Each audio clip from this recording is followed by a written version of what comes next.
Diabetes কোনো রোগ না, কোষে ওভারলোড, জায়গা নাই।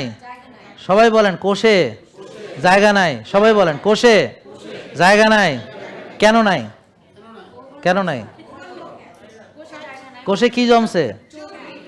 এক্সিলেন্ট, চর্বি। বলেন চর্বি। চর্বি কেন জমছে? কিভাবে? এই তো এক্সিলেন্ট। হ্যাঁ, এবার বলেন খাইছি, খাইছি, আরো খাইছি, দাওয়াত খাইছি, জন্মদিন খাইছি, মৃত্যুদিনও খাইছি। হ্যাঁ, কোনোটা বাদ দেই নাই, খালি খাওয়ান আর খাওয়ান। কিন্তু ব্যায়াম করি নাই, কিন্তু কাম করি নাই, টেনশন করছি আর রাত জাগছি। ঠিক আছে, তাহলে জমাইছি কি? জমাইছি চর্বি। কোথায় জমাইছি? কোষে, সেলে। এখন রক্তের চিনি, বলেন রক্তের চিনি কোষে ঢুকবে, কোষে তো জায়গা নাই, ঢুকতে পারে না।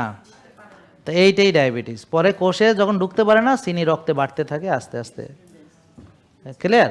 তাহলে কিভাবে হয়? প্রথমে কোষে যেহেতু জায়গা নেই, তাহলে বলেন ইনসুলিন রক্তের চিনি কোষে ঢুকায়। ইনসুলিন, তার কাছে চাবি আছে, কোষের দরজা খুলে, এটাকে গ্লুটফোর্ড ট্রান্সলোকেশন বলে। কোষের দরজা খুলে কি করে? চিনিকে কোষে ঢুকায়।